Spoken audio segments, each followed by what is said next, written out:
kegiatan Anda hari ini? Assalamualaikum warahmatullahi wabarakatuh. Alhamdulillah hari ini baru saja selesai saya mengisi di Masjid An-Nisa, masjid milik Rumah Sakit An-Nisa Cikarang ya. Dan alhamdulillah dihadiri oleh direktur, pemilik dan juga serta dokter, perawat dan karyawan semua di masjid ataupun di Rumah Sakit An-Nisa ini. Dan insya Allah mudah-mudahan kehadiran semuanya Allah catat menjadi amal kebaikan buat kita semuanya. Amin. Bagaimana dengan kesibukan Anda saat ini? Alhamdulillah sekarang udah agak rada-rada sumringah sebetulnya. Karena waktu Covid kita agak rada-rada senep banget ya. Tapi sekarang Covid insya Allah sudah berakhir. Tapi kan tetap masih jaga-jaga. Tapi paling enggak kita udah bersyukur lah semua agenda, semua program-program dan tentunya semua acara-acara yang kita tahu sendiri bulannya sudah Rabiul Awal dan sebentar lagi Rabiul Akhir. Tapi peringatan Maulid alhamdulillah di daerah-daerah, di tempat-tempat dimanapun berada, semua mereka sangat bergembira untuk mau melaksanakan peringatan Maulid saking cintanya kepada baginda Nabi besar Muhammad SAW. Dan ini kita apresiasi tentunya kepada umat Islam yang saat ini mungkin merindukan kumpul-kumpul, merindukan yang namanya panggung dari peringatan Maulid. Dan tentunya alhamdulillah sekarang sudah diizinkan kembali tentu, tapi tetap kita harus menjaga dan tentunya kita harus selalu senantiasa memanfaatkan momentum Maulid, bukan cuma sekedar hadir, bukan cuma sekedar meramaikan, tapi jadikan momentum Maulid untuk meningkatkan kualitas keimanan kita dan meningkatkan kualitas ketakwaan kita kepada Allah dan juga Rasulnya, dan semakin cinta kita kepada baginda Nabi besar Muhammad SAW. Dan kalau saya dengan agenda di TV, saya masih bawain program acara, saya lebih banyak presenter dakwah dan ini masih gampang ngebagi waktunya. Karena kalau sinetron saat ini saya sudah mulai perlahan, saya sudah mulai rada ditinggalkan. Sebetulnya bukan ditinggalkan, memang udah nggak ada yang ngajak. Jadi alhamdulillah. Tapi paling nggak bersyukur dengan jadi presenter, waktunya masih bisa kebagi dengan acara-acara panggung dan juga kita safari dakwah keliling Nusantara seperti itu. Lantas, sejak kapan Anda mulai fokus di jalur dakwah? Sebetulnya ya kalau bicara fokus mulai kapan fokusnya di dakwah, saya juga nggak tahu ya. Ya ini seiring perjalanan waktu saja ya, karena memang dulu berawal dari komedian, kemudian dari pemain sinetron yang lumayan panjang dintong, tapi di 2005 di waktu yang lebih dulu ketimbang sinetron yaitu saya sempat menjadi presenter dakwah. Nah di situ mungkin cikal bakal saya sangat senang menjadi seorang presenter dakwah.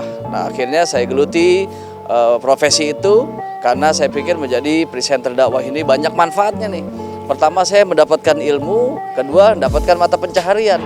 Jadi dekat dengan para guru, para kiai, para orang-orang alim dan juga dekat langsung kepada jamaah.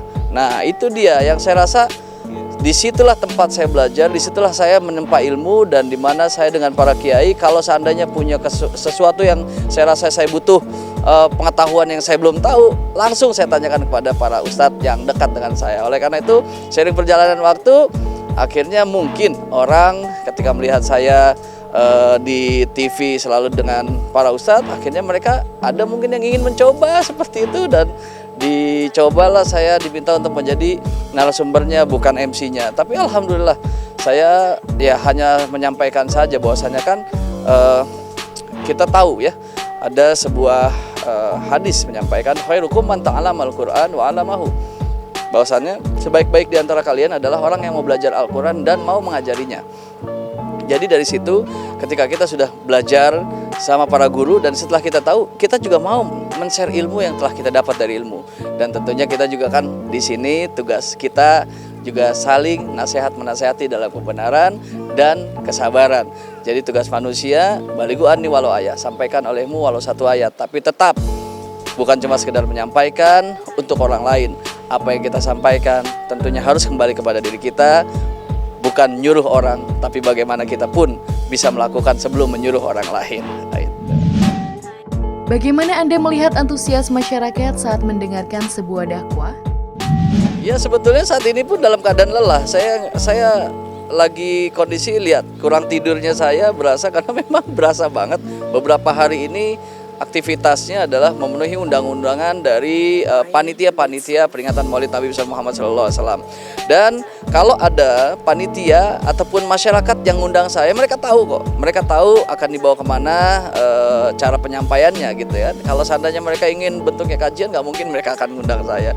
Kalau seandainya mereka ingin benar-benar ngaji, ya belum tentu mereka akan ngundang saya. Tapi kalau seandainya mereka ingin mendapatkan ilmu, tapi ingin mendapatkan hiburan, ya mungkin tipikal yang model seperti saya yang dibutuhkan oleh mereka. Tapi tentunya di setiap peringatan Maulid, di setiap saya cara menyampaikannya bukan cuma sekedar menyampaikan untuk mengundang gelak tawa saja, tapi harus ada isi, harus ada muatan mengajak kepada orang lain agar mengambil hikmah dari peringatan Maulid ataupun sumber ataupun tema yang memang ingin disampaikan oleh panitia, yang ingin disampaikan kepada audiens ataupun jamaah yang hadir pada kesempatan itu, dan tergantung dari program hari besarnya apa, seperti itu.